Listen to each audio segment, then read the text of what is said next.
And now let's get an update. We are joined by, on the line, by KwaZulu-Natal Cooperative Governance and Traditional Affairs Head of Communications, Nonala Ndlovu. Nonala, thank you so much for your time this afternoon. Seeing the videos and the pictures of what is currently happening in KZN, one can immediately assess that the damage is huge. We understand that you, as COGTA, are currently assessing the extent of the devastation. Talk to us about what your initial assessment is so far. Thank you so much, and thank you for giving us the time. At the moment, we have had reports of about 45 people that have lost their lives. Those are being verified by SABC and the authorities that are entrusted with that. But over and above that, the Executive Council of the province, led by the Premier and MEC Shomuga as the MEC responsible for disaster management in the province, are now out in the communities assessing the damage that has happened.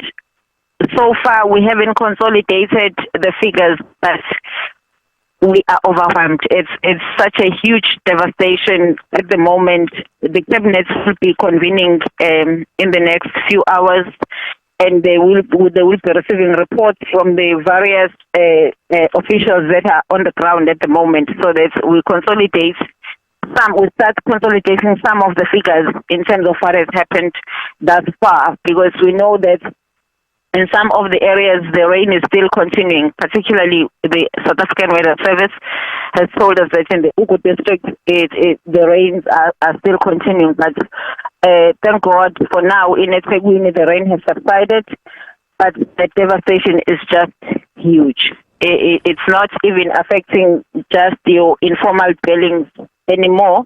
It's also affecting well-built areas and more affluent areas, and it becomes even more devastating.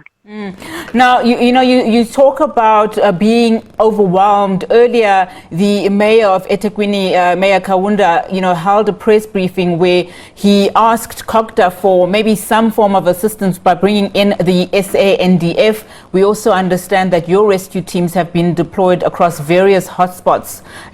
Talk to us about how far that deployment is.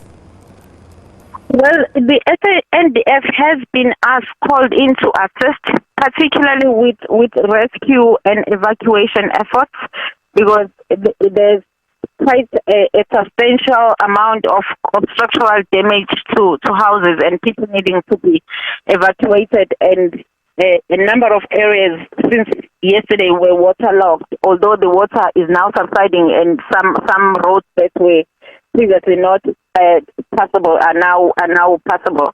But now the SANDF was assisting with those efforts, just bringing people to safer ground and bringing people to the centers where there is relief or temporary accommodation while the mop-up operations have not started in their homes. Now, one of the things that we heard this afternoon from officials is that, at least 45 people have been killed. You've also said that, or have died in these floods, which is devastating. We know that a number have also are missing, and a lot more have been displaced.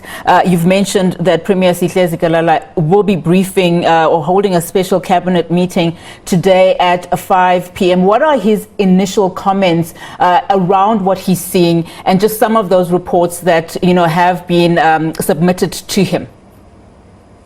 Well, I speak on behalf of MEC Shomuga. I can't speak on behalf of the Premier, and I haven't been with him up to that far.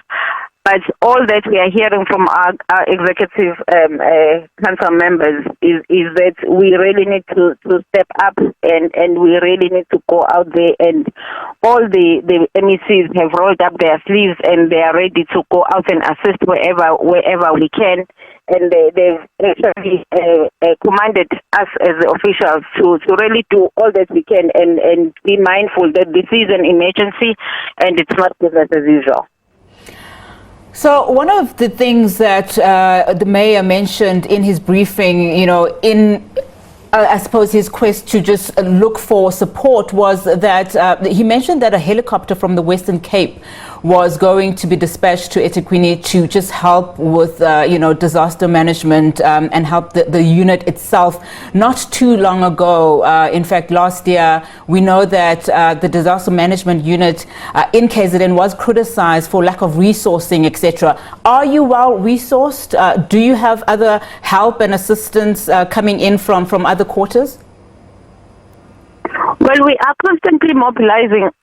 We are constantly mobilizing resources, and we are constantly trying to upscale our resources. But if you have been following the trends, each time there is an occurrence of this nature, the magnitude is much wider. The minute you try and upscale according to what you had experienced, the next event becomes even bigger. So it's a moving target. There can never be enough resources to predict whatever disaster will happen. But as much as possible, the government is trying to make sure that there is adequate resources to deal with such incidents if they should occur. When we start talking about coordination, especially with various other departments, I mean, we know that even from previous floods, especially in KZN and Eastern Cape, there was some form of lack or gap there when it comes to coordination. Talk to me about who you are currently working with when we speak about various departments. One of my colleagues I spoke to earlier was in a particular area that was badly affected in Durban, a road completely destroyed, and there's only one truck at the moment that we saw that was there from officials. The number of just the level of coordination that you are receiving at this point in time, is it adequate, especially when we start talking about, yes, rain has subsided in parts, but we know that flooding is still continuing in other areas?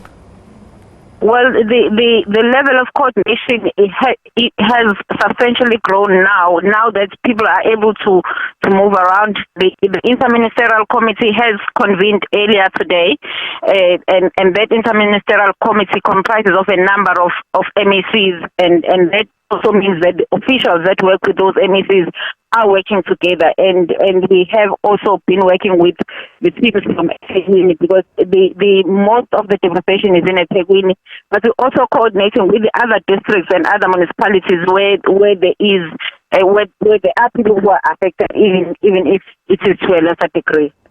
Is there a number, or is there a source or point of reference that you can lead people to in KZN where your officials have not reached them?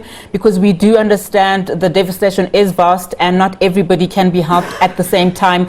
What should residents do now, especially if they need help, particularly, given the fact that we don't know what the weather situation is going to be looking like, especially tonight? We have updated our contact list for our disaster management centers in the various districts, and we can readily supply those numbers so that people can contact the disaster management center closer to them to ask for assistance. Right, Ms. Nonala Ndlovu, thank you so much for your time and for that update.